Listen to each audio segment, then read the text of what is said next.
morning to all. Bodo News 24 आव नोंथांमोनखौ बरायबाय। आं नोंथांमोननि एंकर एस आरो दिनैनि फुंबिलिनि खौरांखौ आं नोंथांमोननि सिगाङाव फरायथिनो लादों। आसा खालामो नोंथांमोना खौरांखौ जोबजासे खोनासंगोन।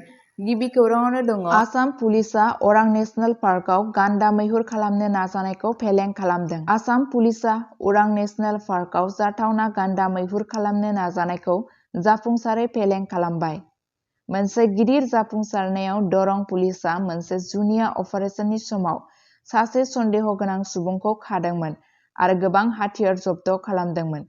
बिबानगिरिफोरा फोरमायदोंमोन दि सन्देह गोनां सुबुङा अजद होनाय बादियै पार्कनि लोरबां गंसे गंगोनां गान्दानि अनजिमाखौ नोजोर होनो सानथांखि खालामगासिनो दंमोन। Assam director general of police G P सिंहआ ससियेल मिडियायाव हमजानायखौ रोखा खालामो आरो होबथानायनि राहाखौ बाख्नायदों। सिग्रोमनायनि समाव गंथाम हाथियार आरो गुलि बारुद मोननाय जादोंमोन, जाय हाग्रानि जिब जुनारनि थाखाय बे खैफोदनि गोथौथिखौ दिन्थियो। अरां हायुङारि पार्क, जायखौ गोबां समावनो मिनि काजिरङा बुंनाय जायो, गंसे गं गोनां गान्दा आरो गुबुन हाग्रानि जिब जुनारफोरनि थाखाय मोनसे गोनांथार थाग्रा जायगा। दुखुनांथाव दि बेयो आयेन बेरेखा फालांगिनि थाखाय गान्दा गं नागिरग्रा मैहुर खालामग्राफोरनिफ्राय अरायसम सिगिनायफोरजों मोगा-मोगि जानांदों। नैथि खौराङावनो दङ कक्राझाराव आसाम इयुथ लीगआ जागायबाय।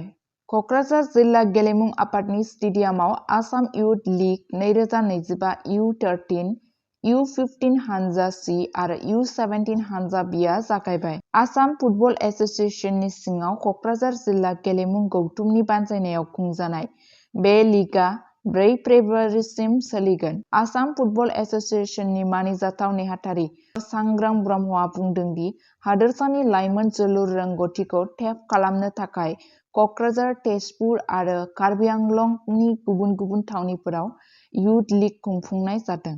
बिथाङा फोरमायदोंमोन दि 13 बोसोर सिंनि गासै 13 क्लाब, 15 बोसोर सिंनि 19 हानजाफोर आरो 18 हानजाफोर 17 बोसोर सिंनि बादायलायनायाव बाहागो लागासिनो दं। कक्राझाराव आसाम वारियर्स स्पर्ट्स एकाडेमी, गुवाहाटीआव U15नि बेखेवनायाव बादायलायनायाव बड'लेण्ड FC जों मोगा-मोगि जागासिनो दं। सांग्रां ब्रह्मआ बेखौबो बुंदोंमोन दि बे बोसोराव आसाम फुटबल एसोसिएशनआ हादोरारि गेलेनायनि थाखाय मोनसे गोख्रों हानजा दैथायहरगासिनो दं आरो बिथाङा फोथायनाय दं दि आसाम हानजाया हादोरसानि थाखाय गोग्गानाय लाबोगोन। थामथि खौराङावनो दङ उम्रांसु दुखुनांथाव जाथाय। खैला खनि मावथि कुशी महन रायनि गोथै सह'खौ कक्राझाराव न'आव लाबोबाय। उम्रांसु खैला खनि जाब्रबथायाव जिउ खोमानाय सासे मावदांसा कुशी महन रायनि गोथै सह'खौ थांनाय मोनायाव कक्राझाराव गावनि न'आव लाबोफिननाय जादोंमोन। कक्राझारनि सिथिला माजेरगावनि थागिरि रयआ गावनि नखरखौ सुंथानो थाखाय साख्रि नागिरनानै उम्रांसु खनियाव दावबायहैदोंमोन।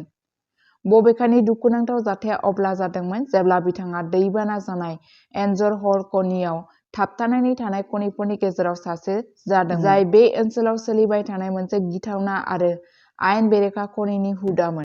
बे जाथायनि जाहोनाव रायजों लोगोसे गोबां सुबुंफोरा जिउ खोमानांदोंमोन। जाब्रबथायनि उननिफ्रायनो थाबथानानै थानाय खनिफोरखौ रैखा खालामनो नाजानाया सोलिगासिनो दं।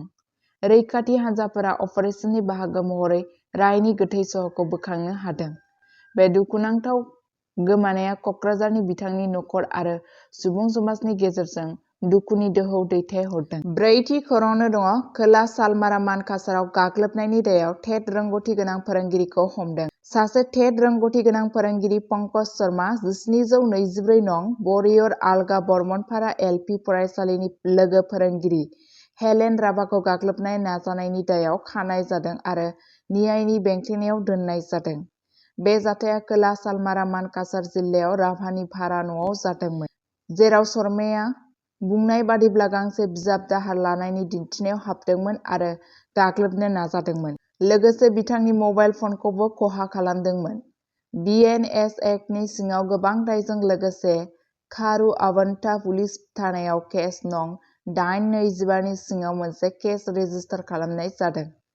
लखिमपुरनि बिहपुरियै थागिबि शर्माखौ खानाय जादोंमोन आरो न्यायारि बिबानगिरिफोरनि सिगाङाव दिन्थिनाय जादोंमोन। दायो नायबिजिरनाया सोलिगासिनो दं। बाथि खौरांनो दङ धुबुरीयाव हाग्रा मावख'गिरिफोरा आयेन बेरेखा बाला जावखांग्रा मेसिन जब्द खालामदों। धुबुरीनि लेङाइ हाग्रा संरैखागिरि हिरुनिया पाठकनि बिथोनाव रौखाखाथा बिद मावख'नि सिग्रोमनायाव समबाराव धुबुरीनि कटलिपाट 2आव आयेन बेरेखा खनिनि थाखाय बाहायजानाय बाला दिहुनग्रा मेसिनखौ जब्द खालामनाय जादों। रिपर्टनि बादियैब्ला मेसिना दा रौखाखाथा बिद मावख'आव हमजानानै दं। मावख'आरिफोरा आयेन बेरेखा बाला खनिनि सोरबिथिङारि खैफोदनि सायाव गोसो होदोंमोन, जाय दैमानि सोरबिथिं खान्थि आरो जिब-जुनारखौ खहा खालामो। बेनि सिगाङाव 8 जानुवारियाव रोखोमसे अपारेशननि समाव बे एखे जायगायावनो गंनै हाजों बुंफबनाय ट्रेक्टरखौ जब्द खालामनाय जादोंमोन। बे गाग्लोबनायखौ जायगानि सुबुंफोरा आरो आबहावायारि सानसुमैफोरा बाख्नायदों। बड' क्राइम निउज 24 खौ नायनायनि थाखाय साबायखर। सानफ्रोमबो बड'लेण्ड आरो बिनि बायजोनि खौरां आरो आपडेटनि थाखाय बड' क्राइम निउज 24 चेनेलखौ अन्नानै नोंथांमोना साबस्क्राइब खालामनानै ला आरो लोगोफोरनोबो शेयार खालामनानै हो। गोजोन्थों।